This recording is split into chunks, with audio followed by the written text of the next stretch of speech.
everybody, Paul Abernathy here. Welcome to another episode of Master the NEC, the live show. Again, if you've never followed me before, this is a video podcast where we're talking all things electrical. And tonight we have a great discussion, and the phone lines will be open. So if you want to call in, if you have a story about it, something that you may have encountered that is similar to the topic. But tonight's episode is about when electrical inspectors go wild. Now, I'll tell you a little story because, again, this is not a session tonight where I'm bashing electrical inspectors. I was one for years. I supervised them. I was a head of a jurisdiction when it came to the electrical division. So look, not a bash session when it comes to electrical inspectors, but we will talk about a little bit of what I've experienced through the years. And more recently, as most people know, I work for a large wire and cable manufacturer. So, you know, it's a publicly traded company. It's large. They do have a lot of people involved. We're talking $3 billion, $4 billion company. And from time to time, you know, I have to work and interact with electrical inspectors. And I also talk with a lot of electricians around the country who tell me various stories that they encounter. And so we're going to kind of talk a little bit about that tonight and basically kind of answer any questions you might have about electrical inspections. Again, by no means every jurisdiction is a little different. Some have their own requirements. Some have less requirements. So tonight we're going to look at the authority when it comes to electrical inspectors. We're going to look at their website. And I'm going to tell you a little bit about that. And I'm going to relate a little bit about inspections and how it goes in Texas, just because it might be relevant to where you are when it comes to electrical inspections, and give you some of my thoughts on it if you are an electrical inspector, that type of thing. So a little background about myself. Again, I was an electrical inspector with the city of Richmond, rapidly moved up to supervisor, then moved up to the engineer position, overseeing all of the inspections and plan review for the electrical and fire alarm years ago for the city of Richmond, Virginia. And then I left there after a couple years and went north to the city of Alexandria, Virginia, where I oversaw the inspection division there. And I had the chance to interact with a lot of electrical inspectors or people that were holding that position as well, and had to interact with them, interact with customers and whatnot. So I'm going to tell you a little bit about some of the problems that you can encounter with electrical inspectors and how you should address that. And again, also to understand that they are not the end result, and anybody that fears retaliation really shouldn't, because if you can document that retaliation, then that's going to be a bigger problem for them. And nobody wants to lose their job, right?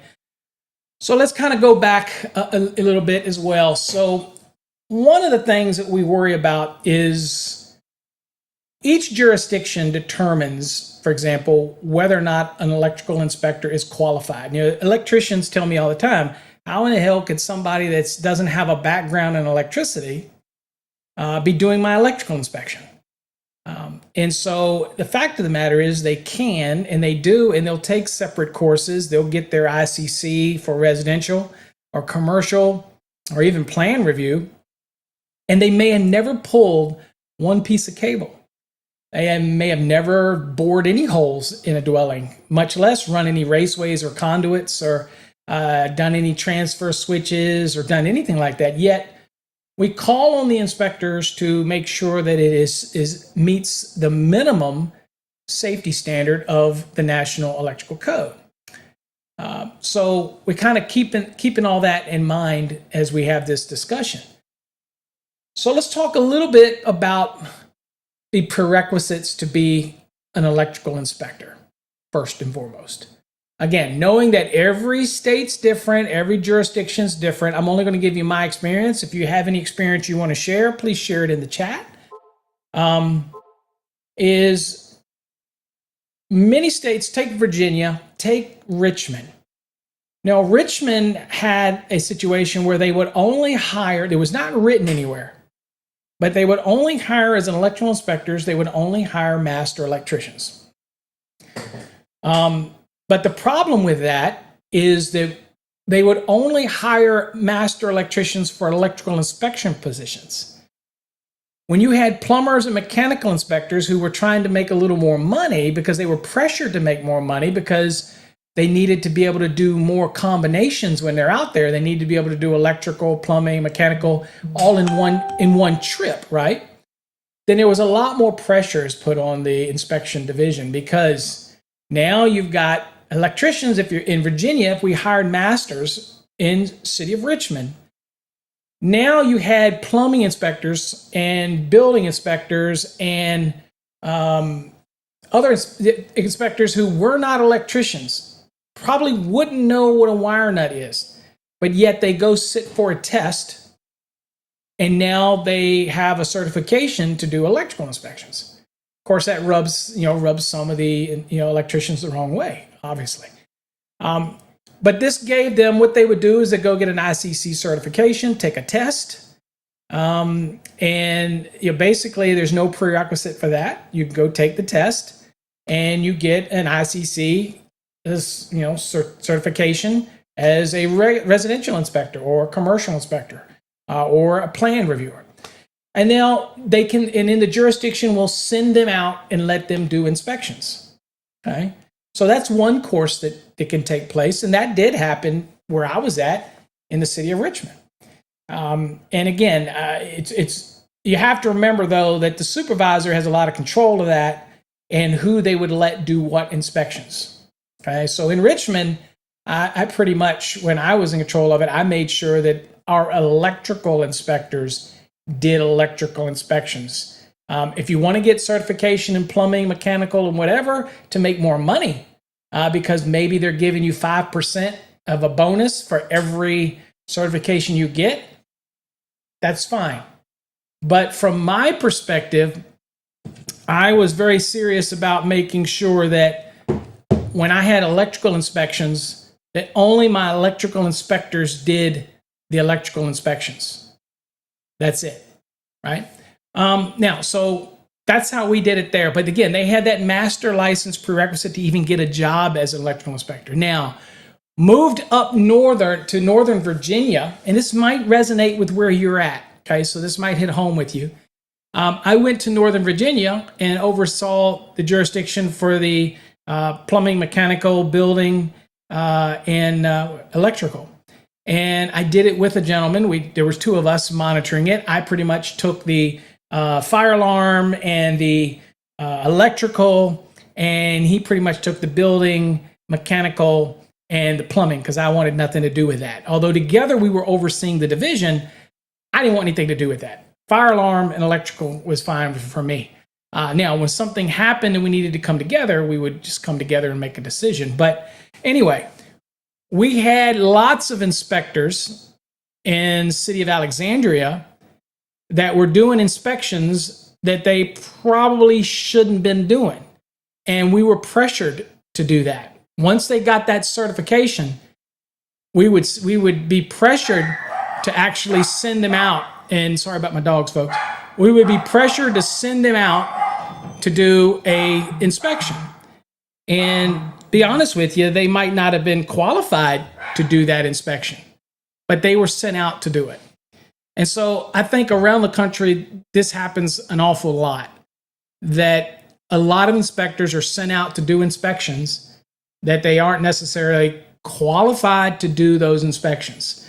They might have the piece of paper from ICC, they might have something like that, promisor, but they don't have the knowledge to be effective in that. Now, granted, most municipalities will do continuing education, so they're constantly trying to educate them. And then maybe they have a guy who has a lot of electrical experience on staff that works there. Maybe one of the electrical inspectors kind of oversees that type of thing. But again, every jurisdiction being a little different, there wasn't any prerequisite for that. Okay. So when it comes to an inspector in Gone Wild, all right, let me give you an example. We had one case where the inspector there was MC cable, and it was with 3-gauge conductors in it. And the inspector didn't see any markings on the conductors that are inside of the MC cable. Okay, fair enough. But the inspector kept pushing it. Now, the conductors aren't required to be marked on MC inside the cable. It's a misconception.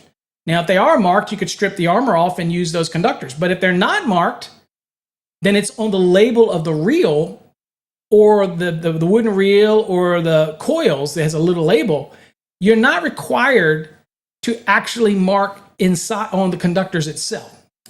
If you do, then you can use them for an application. Now, in this case, it was AC cable, and it was 3-gauge, and it said clearly 3-3. That meant it was 3-gauge, 3 conductors in this AC cable. Okay, inspector wasn't happy with that. He wanted to know. He wasn't confident that that was 3-gauge. Even after the manufacturer gave him a product sheet saying it's 3-gauge, engineering department wouldn't accept the letter from the manufacturer saying that that product is using 3-gauge and it's exactly as it's been stated and used. The inspector still wasn't having any of it. And rumors are, and again, just rumors, that the inspector had some beef with them anyway, and he was just going to do anything he could to cause a problem on the job. Okay? Cannot deny that, cannot say that happened. All I'm saying is that's what was said.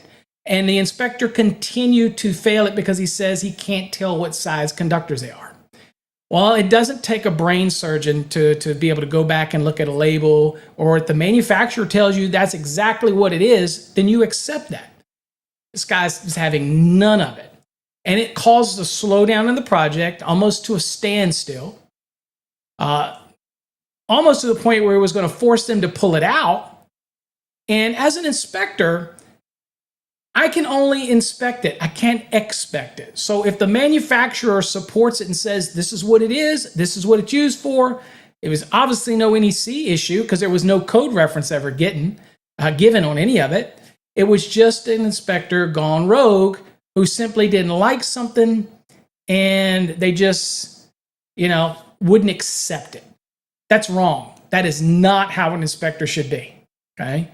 The inspector should inspect something, and when evidence is brought to them, they accept it, and remember that they have no liability at that point because they accepted on what they believe to be true and what was supplied to them, and they're out of it, right? They don't have to make it a personal vendetta, that type of thing. That's one example of it. Other examples and that's one, and that's a still unresolved issue, I believe, currently, is another example.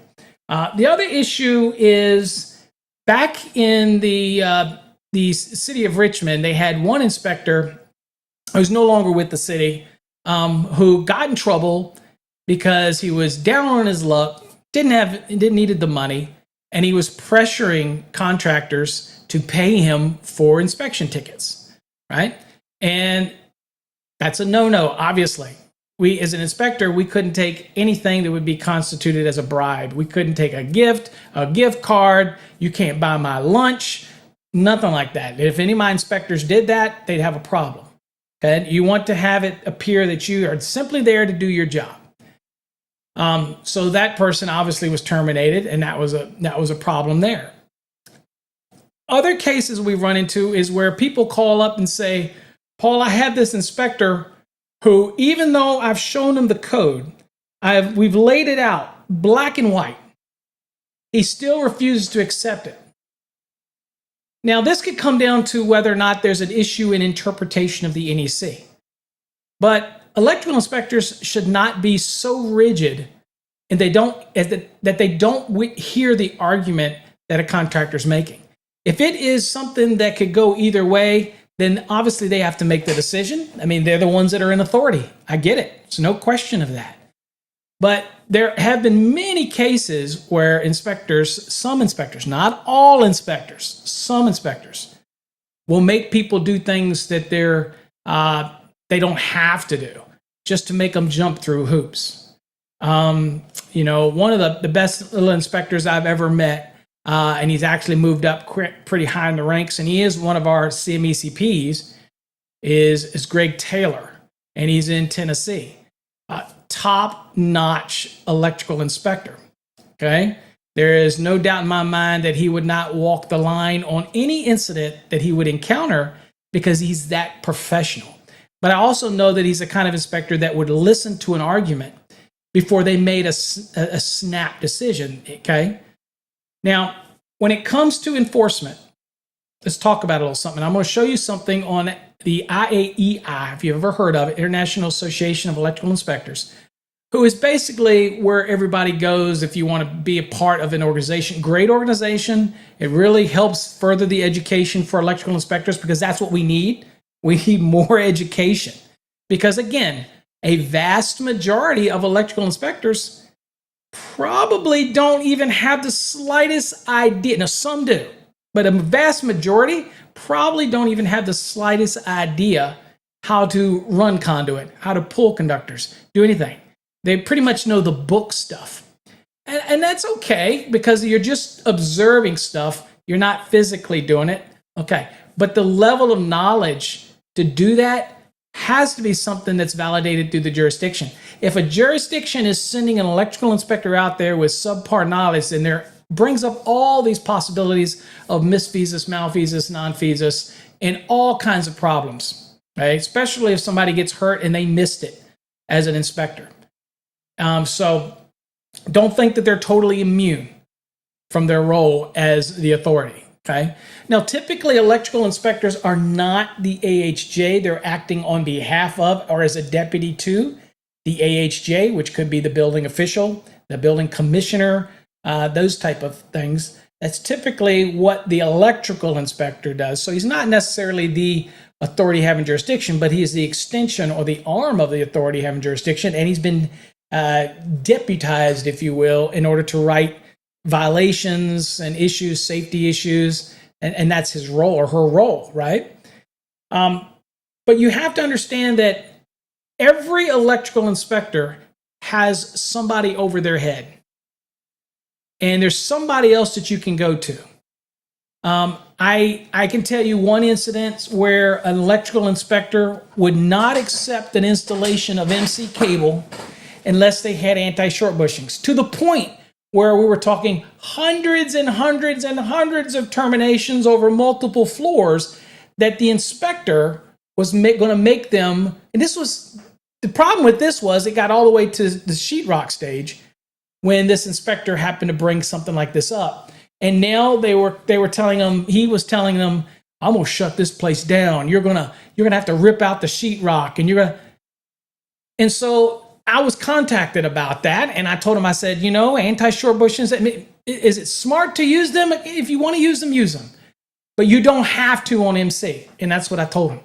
And I said, at this position, I think it's in your best interest to go over that inspector's head, and I don't care how high you go over, right? Go to the supervisor, go to the building official, okay? Go so far as going to the city manager or the mayor if you need to. If it's going to cost you a lot of money. Now, we do things all the time to just appease them and say, okay, Mr. Inspector, if that's what you want, I'll do it. Okay? I cannot stand an electrical inspector, first of all. If you're an electrical inspector out there and you don't put code references on everything that you do when you turn somebody down, shame on you. You're not worth your salt to be an electrical inspector. If you can't put the code reference down, then you should be failing somebody. Now, the feedback to that is, well, I don't have the time. I've got so many inspections. Well, shame on that authority because you need to get proficient in your profession as an electrical inspector, which is a profession today, okay? And that if you're going to fail somebody and it's on you enough to know that that's a violation, that you look at it and you go, that's a violation. Yet you don't write it down on an inspection ticket, shame on you. Whether you're required to in your state or not, shame on you. Because how is a person supposed to know what to fix if you don't give them a reference for something that they've done wrong?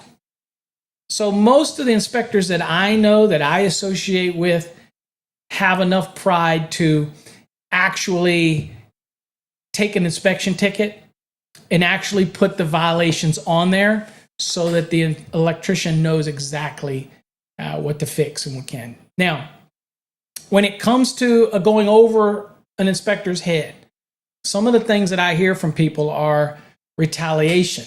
It's like wrestling with a pig in mud. After a while, you realize they like it. Things like that. You really need to get that out of your mentality. You're there to do a job. And if you're worried about him failing you on the next one over some frivolous shit, then that's when you need to be documenting it, writing it down, okay? Because it's costing you time, it's costing you money, and that electrical inspector needs to go. So how do you do that? Okay, if it's just one incident, you're not going to get anybody to listen because the jurisdiction is going to support their inspector. But if there's a pattern of it, then that's going to go a long way. So documentation is going to be your strongest suit here. So if you're worried about an inspector retaliating because you go to a supervisor, then you know what? All I do is tell that electrical inspector, you're on notice. I'm going to be watching everything you do, right? And if he goes, well, I'll just keep failing you. And I'll go, you do that. Because if you fail me on stuff that's not actually a violation, I'm going to go over your head, and I'm going to keep going over your head because I'm the consumer. I'm your customer, okay? That's what other times people forget. The electrical inspector forget. And I used to have to remind my inspectors all the time, when you're communicating with the electrician, with the customer, they're your customer. You treat them the same way you'd expect to be treated. Don't go to work with a chip on your shoulder. Don't go and try to take out your personal issues on somebody else. They're there to just get their job done. Now, if you're worried about retaliation and the inspector goes, yeah, I'm going to get you next time because you went over my head. Here's my advice to you. Learn the National Electrical Code. Why do you think I've been teaching it for 32 freaking years? Learn the code. Some of the shit that I see on Trade Hounds and Instagram and all these other social medias is an embarrassment to the electrical industry. Okay? I don't come back with that crap, Paul. You've never done this. I have done it. Go Google it. Okay? So I've been an electrical contractor. I have done all those things, troubleshooted, service work, CTs. I've done switchgear, all those type of things through my career. I just choose to teach now. I know those that can't teach. I hear that crap all the time. It's usually from the pinheads that hang over on that other message board system, right? Who will cry about that type of stuff because they want to pound their chest because they're a supertrician or something. Hey, look, the reality is this. If you're worried about retaliation, then maybe you're not up to par yet. Because if he's going to make or she's going to make up frivolous things and you're worried about that on your next inspection, then maybe you shouldn't be screwing up. And if they do call out things and they're wrong, then guess what? You go over their head. Okay, and I am going to make an offer right now. I don't usually do this. If you experience that with an inspector out there somewhere and you know you're in the rights and you're willing to go over their head, but you're afraid to pull that trigger, you tell you what, you give me a call, okay? I'll tell y'all folks my number right now. Y'all know my number. It's on the website, 214-945-0653, okay? You call me. I won't charge you a thing for consulting. I will listen to your case. I will listen to your situation, and I'll give you some advice. I've been doing that for many years. That's why I created paulabernathy.com. You can also go there and ask your question. I love my electrical inspectors. I love my electricians. But I cannot stand when somebody pressures somebody else. This is why I can't stand places like the YouTubes. And I know they're a necessary evil, but I can't, because for business and marketing, but I cannot stand anybody that tells me what you can and what you can't do. And within the confines of not breaking any laws or rules or whatnot. It's just your arbitrary what ifs. So when it comes to an electrical inspector, just do your inspection. Be an electrical inspector, not an expector. Okay? Don't assume what's going to happen down the road, because that's not your responsibility what happens down the road. Your responsibility is what here at this snapshot in time, you do the inspection. If you find code violations, the best way that you can support yourself, especially to your supervisor, if I'm going to go over your head, is to document your code violations. Write them down. Hard to refute that unless there's just a differing of opinion. And if that's the case, If it's a discussion of something that's an interpretation, then unfortunately the deck is stacked for the AHJ. Okay, it just is what it is. But there is many cases that I've gotten, just like with these anti-short bushings, that are not required, that the electrical inspector was literally going to stop the project, make them rip open the sheetrock so that they could remove, add these anti-short bushings when they weren't required. Okay? So they're required for AC cable. They're not required for MC cable. If you want to use them, that's great. I have convinced our manufacturer to stop sending them with the product, and others might follow because it sends a mixed message. It really does. It says that, oh, manufacturer expects you to use them. That's not in the listing, by the way. Okay. We're just providing them because we know that majority of the people out there, even the inspectors, really don't know the difference between AC and MC cable probably anyway, and one requires an anti-short bushing and the other doesn't. Okay? Why does MC not require it? Because of the way the fittings are listed. The way the fittings are listed to go with the MC cable and the way it keeps the conductors from touching the edge, it ends up being moot, and it's all part of the listing application. UL4, which is AC cable, come around a lot earlier than 1569 for MC cable. So UL4 for AC is really slow to change. MC is rapidly changed. We have new variations now. I have patents on 4 variations of it.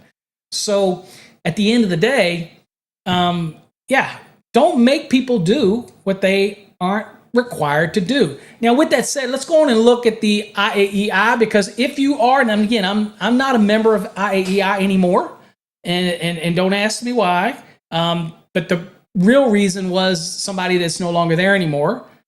So to be fair, I don't know the new administration. They may be great people. I'm just not involved. And a lot of the people that are involved have ties to certain organizations that I don't want to be any part of that. But as far as for electrical inspectors, not trying to get into the politics of IAEI, but if you're an electrical inspector and you want to just get knowledge, guys, the electrical inspectors out there, join the IAEI.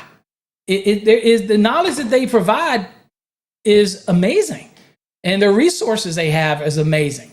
So step your game up. But again, before we look at the website, I want to tell all the inspectors out there, get the chip off your shoulder. Okay? You're working for a municipality, you're a public servant, and you're getting paid to do it, but you're getting paid to do a job, and that's to inspect, not expect. It's okay to ask questions. It's okay for the electrician to have to provide answers, but don't go to work with a chip on your shoulder, making them jump through hoops just because you're having a bad day. And electricians, don't be afraid to go over their head, okay? There will not be retaliation. And if there is retaliation, everybody's got a supervisor, okay? Everybody's got a supervisor. So always remember that. Now, let's go on and bring this up. So this is IAEI. This happens to be an old one here. This is from 2017. But I just want to show you, they have articles, their website, www.iaei.org, I guess what it is. I'm not 100% sure anymore what their website is. That's probably what it is. But just search for IAEI, and you'll see here. Now, this is an example of authority of the electrical inspector, right? So this is authority, okay? And one of the things that I took away from this article that was written by, let's see, who wrote this article, by the way, because it's a long one. Michael Weitzel, okay?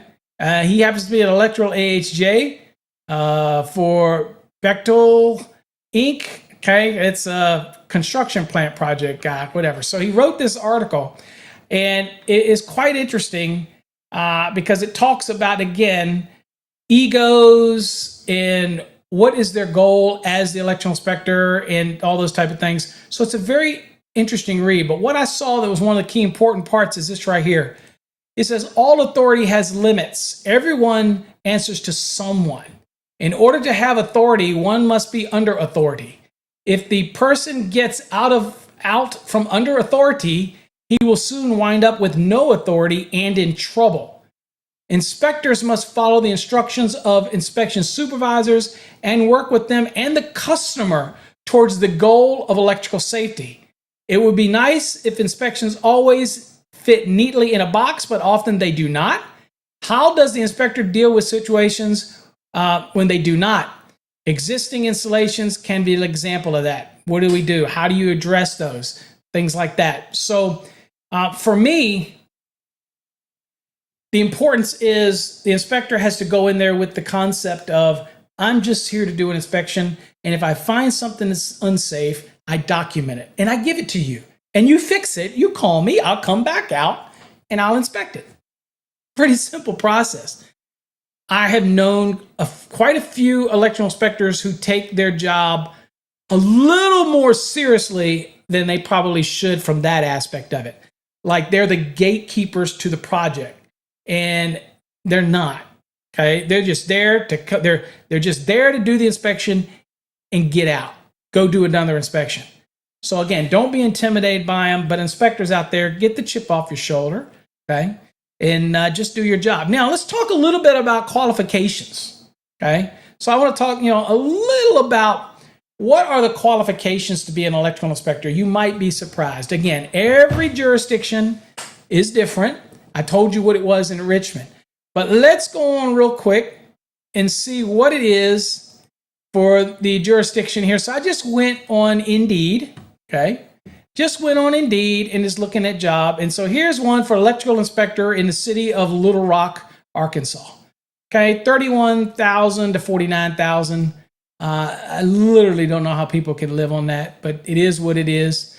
And I did once too, so I get it because they do work nonstop. It's not easy work being an electrical inspector. You're constantly on the go. Okay, but let's look at the minimum qualifications here. So this one here says minimum qualifications says these knowledge, skill, and abilities are usually, although not always, acquired through completion of high school or 2-year vocational technical training in the buildings or electrical trades and 2 years of experience in the installation of electrical wiring system. Equivalent combinations of education and experience will be considered for a complete list of additional requirements. Okay, so most jurisdictions, of what I have found is, and I have some folks in the room. James, again, thanks for joining me. I notice Lucio, am I saying that right? Thank you for joining me as well.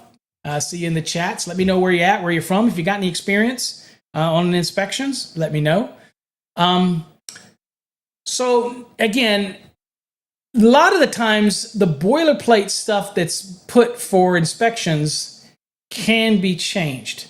In other words, I know of situations where electrical inspectors didn't know a thing about electrical, even though the job description said they had to have some history.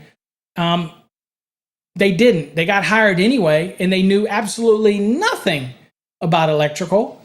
And then they ended up sending them to training, which was either put on by the state. In this case, the ones I'm talking about were put on by DPOR and the I can't remember the name of the organization in Virginia that does the training for the inspectors. It was the DHCD. I'm sorry.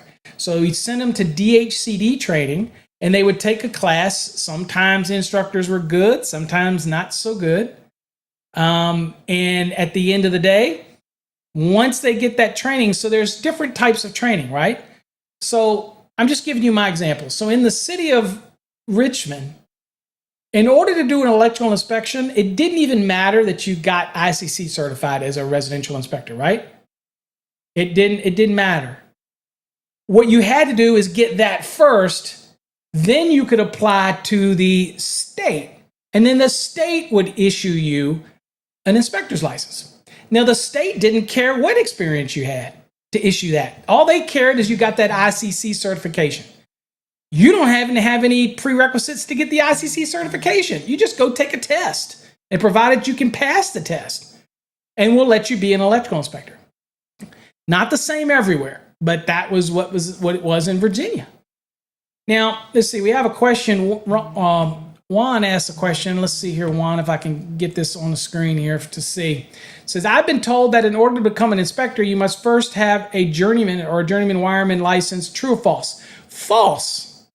It all depends on the jurisdiction. Now, they might write in some requirements, and they might not. They might hire anybody. I gave you an example in Virginia where the local jurisdiction wanted a master's only. But we had plumbers and mechanical guys in there who wanted to make extra money, get another 5%, had no experience at all, and all they would do is what? Pass a test, get 5% raise, and now they're an electrical inspector. Now, whether or not the supervisor gives them any work to go out and do is one thing. But I can tell you from my example, being at the city of Alexandria, Virginia, we had combination inspectors. And we had some inspectors that were doing inspections that were plumbing inspectors, right? And they were plumbers, and they were good plumbers, but they were not electricians. But they would send them out to do projects, and we couldn't tell them they can't because we were overruled, okay? And they said, look, they got that certification. As long as they got that certification, you send them out there. They didn't want us to get backed up with inspections. So you sent out a guy who had a certification, right, from ICC. And then once you get that, you send it to the state, and then you can do inspections. But were they really qualified to do inspections? Probably for electrical? Absolutely not. But you were forced to do that by the jurisdiction. It happens all over the country. So no. Now, there might be some states that require it.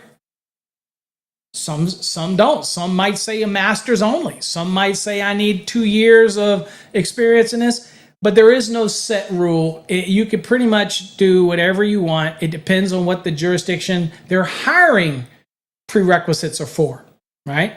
Because again, I know plenty of people that are doing electrical inspections that never had an electrician's license. And there's some that are really good inspectors. So I'm not knocking them. I'm just saying that it's not a prerequisite everywhere to have a license already, okay? So you have to also remember that, for example, let me give you a good example of that. Texas, okay? Texas. IAEI, which we'll argue is the authority on electrical inspectors for education and training and all that type of thing, is located right here in Texas. Richardson, Texas. Okay? You with me?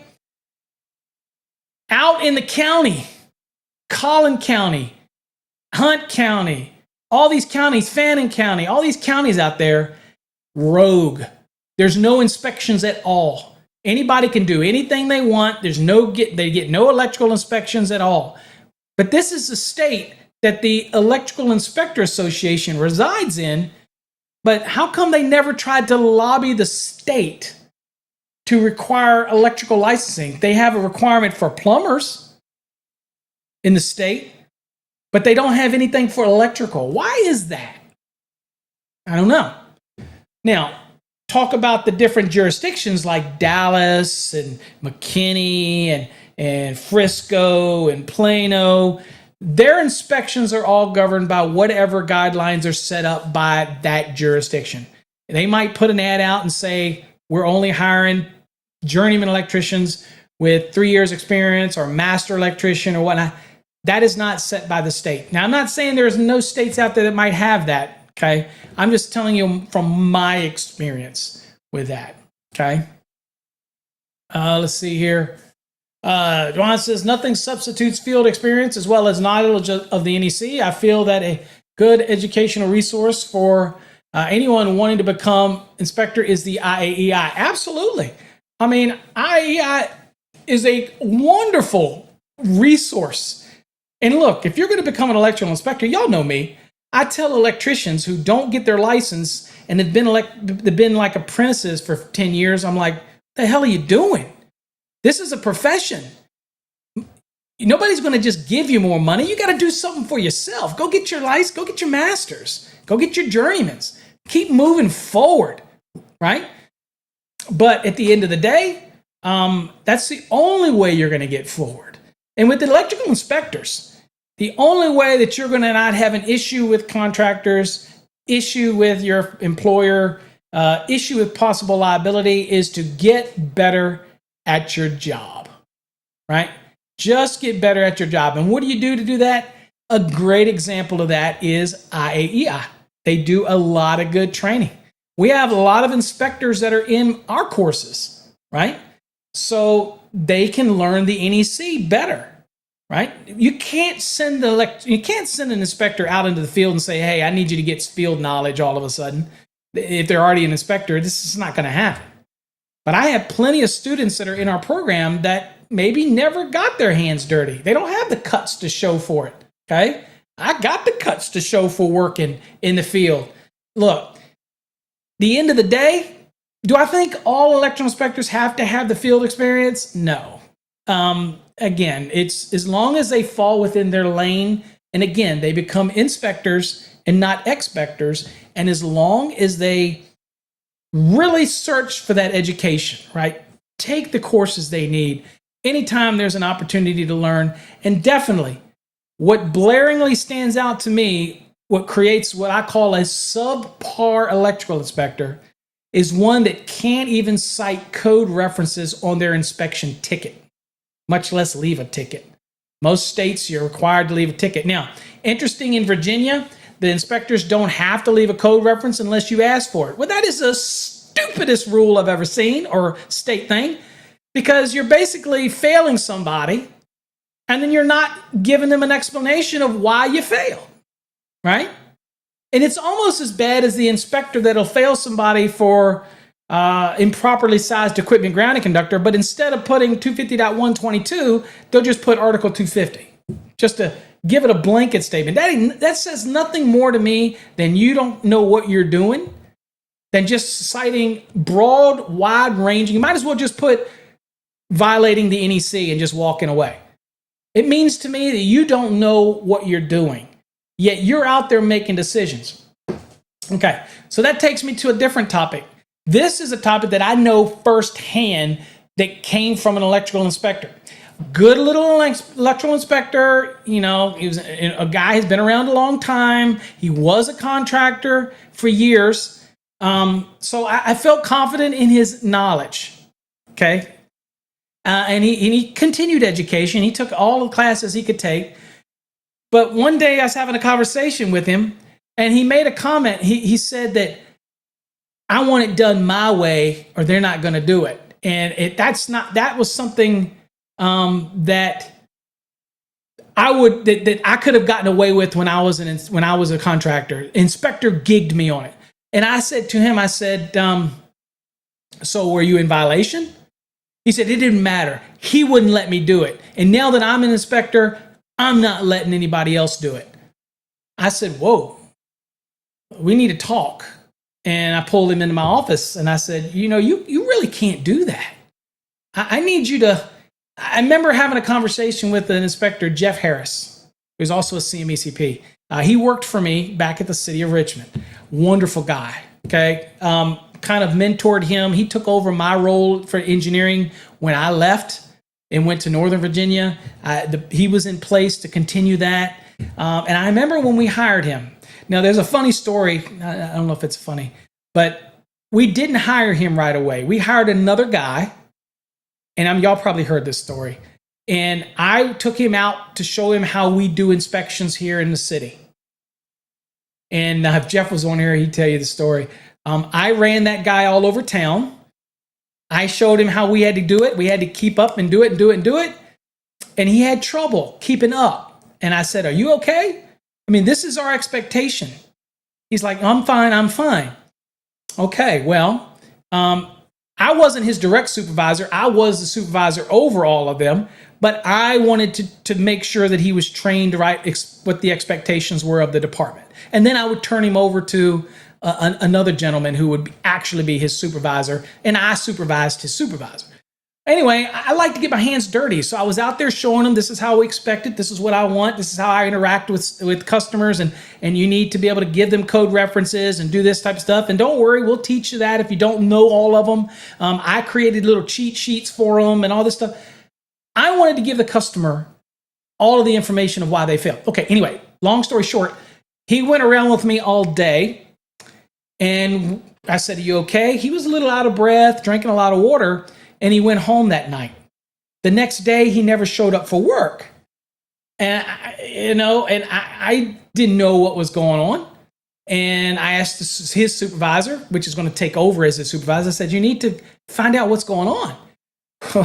Well, he ended up calling his home, is like jumping on his wife before she could say anything. He's like, that's not how we work here. He's only been here one day, and now he's not showing up for work. And she informed him that he passed away last night. How do you think that reverberated around the office? For years, it's Paul killed the inspector, the new inspector. No, I just was out I did most of the running. He just was with me. But there was something wrong with his heart that they didn't know about. But at the end of the day, it was terrible. But Jeff was the hire to replace that guy. And Jeff was hired, and I took him under my wing and taught him everything that I could possibly teach him. And I had one conversation with Jeff as an inspector, and he's a contractor who's changing over now to inspector. That's a tough move sometimes for a contractor. I took Jeff and I said, Jeff, see this hat? This is your electrician's hat, right? I turned it around and I said, see this, Jeff? This is your inspector hat. You got to be willing to take off the electrician's hat and put on the inspector hat. And what that means is you can't fail somebody because you had been failed for something. Or you may have learned something wrong and now you learn the right way. You can't hold that against somebody else. You can't. And sometimes inspectors forget that. And they want to impose their will on somebody else for whatever reason. And again, I'm not saying every inspector's like that. I'm not berating everybody out there. If you're an inspector out there and you're offended, then maybe you have a reason to be offended. Maybe you need to look in the mirror. If you're an inspector out there who goes, I get it. I know people like that. That is not how I do it. Kudos for you. But there are some inspectors that will get offended. And all I can say to them is you need to look in the mirror because there's a reason why you're being offended, because I don't think anything I'm saying is offensive. I've lived it. I've seen it. I've experienced it. I've been on the calls. I've had to deal with the intermediation between inspectors and contractors. And look, it happens. Some inspectors get a God complex, and they will make it so difficult for a contractor, and it doesn't need to be that way. Now, if the contractor's literally doing something wrong, I get it. Nail them. But nail them professionally. Give them the code references to support why you're failing them. Things like that, okay? So, again, let's see here. Juan, let's see, what is the statement here? Paul, I feel guys like you, Ryan, Mike, and a few other elites, I don't know if I call myself elite, but I appreciate it, should make a united front in order to get inspections to be state mandated and required standards across the entire mainland. I'm nowhere near you guys in terms of pedigree. I tell people all the time, I'm just an electrician. I'm just a master electrician who, just like you, who dedicated yourself to the trade, and I love teaching other people. I like to tell people I am no Ryan and I am no Mike Holt. I'm just me, and I try to teach people. But at the end of the day, I don't know if that would work, and I'm going to tell you why. When I came from Virginia to Texas, with all of my history and background and everything, and serving on committees and all that stuff, I didn't have a Texas master's license. So, and I even helped them write the exams for the NEC for electricians here in Texas when this happened. And I served on the board, and I was like, all right, I feel like that's my responsibility to become a master in this state. I'm living in this state. I'm not going to do any electrical work anymore. But I feel like, I did my time. I put in my time. I grew my business. Y'all probably heard my story of my contracting business, me and my brother, and moving forward and owning my own contracting and how that grew and all that. I don't want to do that anymore. I'm done with that, okay? I'll leave that to the Grundbergs of the world. I have no interest in that, right? So at the end of the day, plus you wouldn't see my fat ass in a crawl space anymore now anyway. That would be just an ungodly sight. You don't want to see that because I don't need somebody to come oil me up and have to pull me out. I'm just saying. But at the end of the day, you have to remember that if you're going to be a contractor, you need to make sure that you do installations that are free from NEC violations, right? And that's an important thing. But back to my story. So I came to Texas and they said that you have to take the exam. I said, well, don't you have a reciprocity with Virginia? And they said, yeah, well, we're open to it, but Virginia won't talk to us. I called Virginia. I know certain people back in Virginia. You know what they said to me? They said, people in higher positions said, yeah, we have no problem. They just need to talk to us. You can't get the two to talk. So reciprocity requires the governor to sign mutual agreements that you'll accept the license and it has the same criteria of hours of training and everything. So they have to be equivalent in order to sign that mutual. Well, there was way more hours required in Virginia than it was Texas, so that wasn't the problem. Obviously, I had the hours, I had the time, the experience. That wasn't the problem. Yet they let me help write their exams. So what didn't connect here? And ultimately, it was the best decision either, is because I had to take the exam, and they wouldn't let me take the exam. I had to wait to take the exam. And obviously, I took the exam, and it was, needless to say, it was the easiest exam I ever took. Okay, because I kind of knew the questions, but not really. But anyway, so I got my master's in Texas. Okay, and I took the exam like everybody else. I ended up not wanting to fight this reciprocity thing. I was like, I'm not gonna be a contractor anyway, so screw it. I'll just take the damn thing. Plus, I want to know exactly the number of questions, how they did. I know we helped write thousands of questions. But I wanted to see how they were depicted on the Texas exam. And since it was a PSI based, I knew that's going to pretty much hold true for most of the country because they all use PSI. Now, the exam questions are written at the local level when they have their meetings. It's not something that PSI writes all these questions. It's done by volunteers at the local level, like I helped write them in Texas originally. Now, after that first time, then they realized that I helped people understand and pass electrical exams, even though I would never give the answers off of an electrical exam that I helped write. I have too many ethics for that. But nothing's wrong with teaching you the structure of an exam, and that's what I do. Well, they didn't like the fact that I teach people to understand the NEC in exams, so they denied me to be a volunteer. And that's okay, because you know what? I got other things to do. I did it of my own free will to help them, to make sure that there wasn't stupid questions on exams. I can't stand a stupid question, right?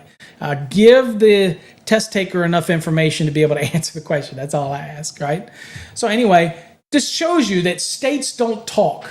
States don't communicate. And if in your own state where you have the IAEI, the authority for electrical inspectors, and you've still got counties that do no inspections, it's a wild, wild west still. And you know how I know this? Because y'all mostly know we were building a house out in the county. There was no inspections. I did the inspections, and I nailed the contractor. You're going to fix this, this, this, this, this. Ultimately pulled out of the deal.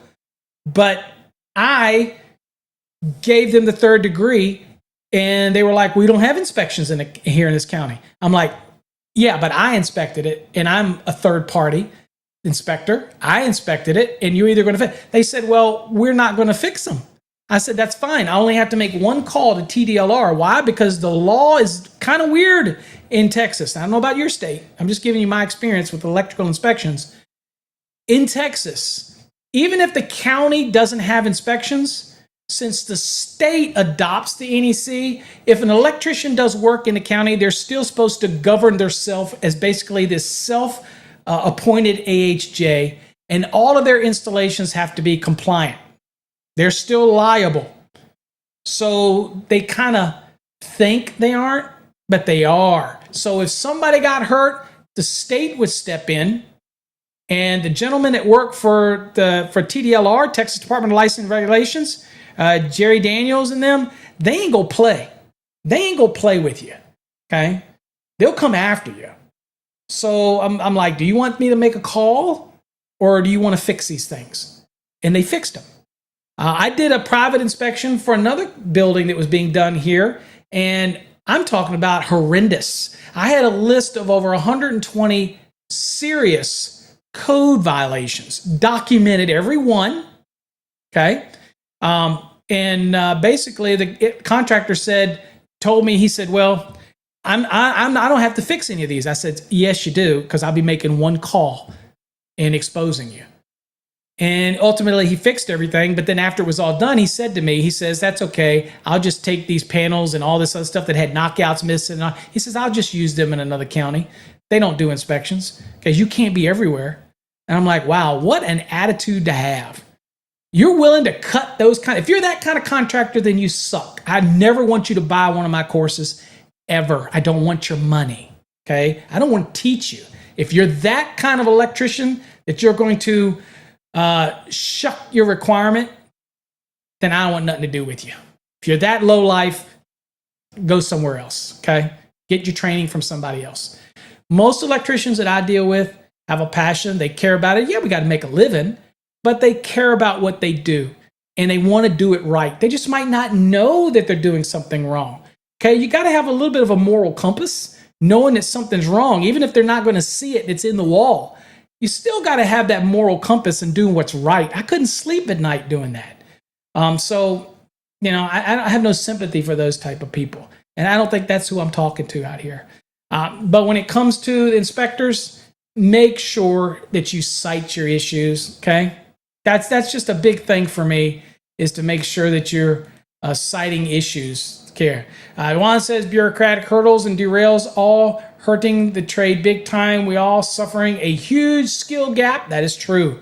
And the trade is crying out loud for new blood, but short-sighted bureaucrats are perpetrating a counterproductive status quo. I hate that. Absolutely. I could not agree with you more. And we know there's a trade shortage. We know we need skilled labor. There's a massive opportunity for you folks out there who want to grab it. You want to grab it, whether you're a guy that's just starting out and you're wanting to say, what can I do? I mean, think about this, folks. What can I do that doesn't require a college degree, right? That I could be my own boss. I could start small. I got a guy that called me the other day who wanted me to do training for his company. And I asked him, what do you do? He goes, we just do service work. That's it. I said, how many guys you got? I can't remember how many he said, but it was quite a few guys. He said, it's all we want. That's all we want. And he makes a killing. It doesn't take much for an electrician to get a truck, get a business license, and slap your name and start doing business for yourself. Whether you hit neighborhoods and start putting out door hangers or flyers or hitting your neighborhood, you can do it. But what else can you do? What other profession could you do that? I mean, I guess there's other ones out there you could, but man, electricians, you have such an opportunity. Don't screw it up doing shoddy crap. You know what I'm saying? Anyway, this wasn't about electricians. This is about inspectors. So I think y'all get the point. I'm glad y'all all could join me. That was just my thoughts on the electrical inspectors. I tell you guys, if you're going to be an electrical inspector, leave the ego at home. Do the inspection. Be humble, okay? Be humble. Do your inspection. Cite your code references. Be helpful where you can, because you are a public servant. You're working for a municipality, okay? Sometimes the contractor needs a little guidance too, okay? Now, that doesn't give them the right to disrespect you. That doesn't give them the right to do shoddy work and try to pass things on that shouldn't be done. Well, I think as an electrical inspector, you're going to get them. You're going to call them out. and that's going to speak for itself. Trust me. You don't have to add anything else to it. Just make sure that you cite your code references. If I could employ all electrical inspectors out there, and don't tell me you ain't got enough time, because then that's a problem too. That's a supervisor problem.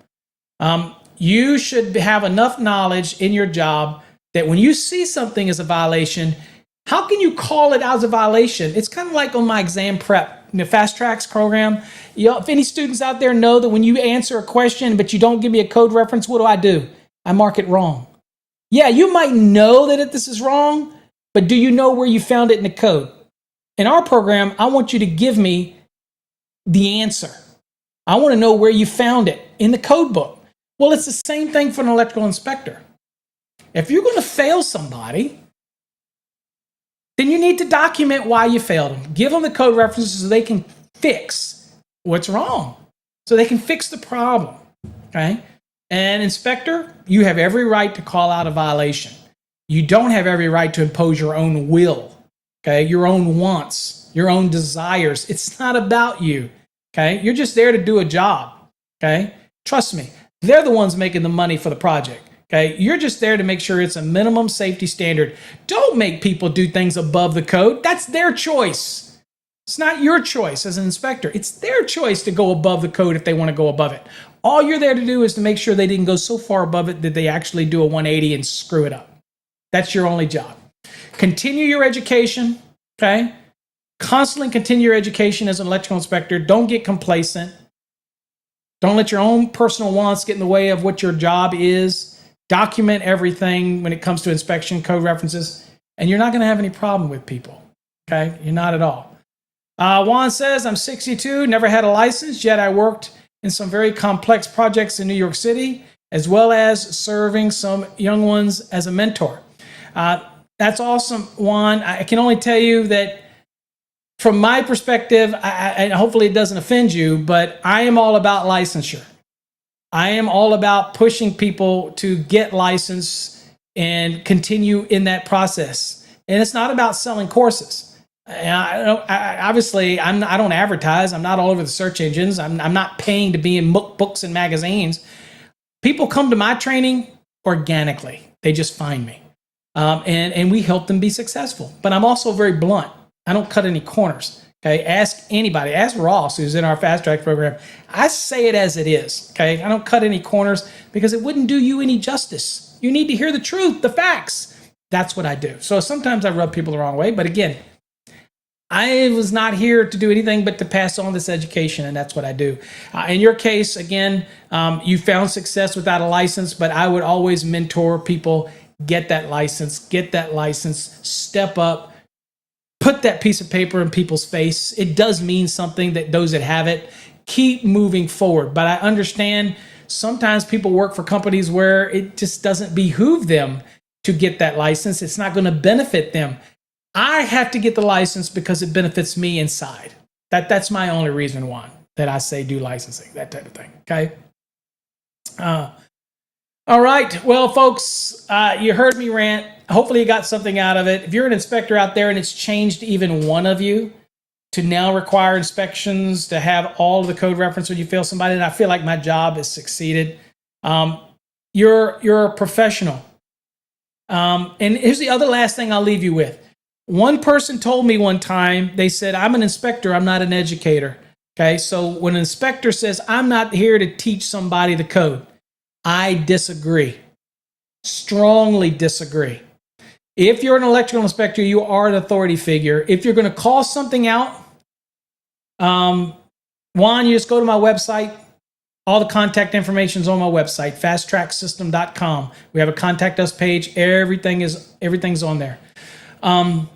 So when I tell you, like, you know, at the end of the day, I don't even know where my train of thought was on it, but I kind of got off track of what I was talking about. Juan, you kind of threw me with that one. So if you need to reach out to me or whatnot, always can reach me on my website. But at the end of the day, electrical inspectors, just remember, it's a profession. You're an educator. That's where I was at. You're an educator. you like it or not, when you fail somebody, you're required, in my mind, as an inspector, to educate them why they got it wrong. And if you have some extra knowledge and you don't share it, and provided it's accurate knowledge, by the way, it's got to be accurate knowledge. If you don't provide that knowledge, then you're not doing your trade a service, because that's what your job is out there, to inspect it and impart knowledge if you have it, not to make things up, right? Not to impose things on people because it was imposed on you, not to go there with a chip on your shoulder and cause problems for somebody that's just out there trying to make a living. But if somebody is doing some shady crap, then you catch them and you nail them. Just make sure you cover your butt with code references. That way there can't be any argument on it. That's how you protect yourself. And that's what I used to tell all my inspectors. I expect you, don't come to me. If I get an inspection ticket and contractor calls me and I look at it and they call me the supervisor and say, this guy failed me, but he didn't give me a reason, you're going to be in my office, because I put a mandate out. I said every inspection will have a reason for rejection, and you're going to document it. I've given you the books. I got the guides for you. I gave you the cheat sheets. We give you laptops with the code references in it. We gave you code books. Okay, you've got your phone with stuff on it. There is absolutely no, we send you to training. I used to train twice a week in-house. So there is no excuse. Give the poor electrician his code reference and then move on to your next job. Okay? All right. All right, folks. Thanks you all for joining me. Hope you got something out of tonight's episode. We will have another Master the NEC show coming up shortly. And it will be another one on another article within the National Electrical Code. I'm not exactly sure which one yet. And also the 2023 edition of the Fast Tracks is coming out in probably the next 2 or 3 weeks. And so a lot of our education will be geared towards the 2023. Revamping everything, all of our derating, demystified, everything. But we're also going to put references in there for the 2020 as well. So don't feel like you're going to be abandoned when we do the 2023. We are going to also include references for the 2020 and everything. So get excited if you're into code. If you're not, and you say, I don't care about you, Paul, that's fine. You won't hurt my feelings at all. Trust me. But if you're here to learn, I'm here to teach you. Thanks for following me, folks. Till next time, stay safe.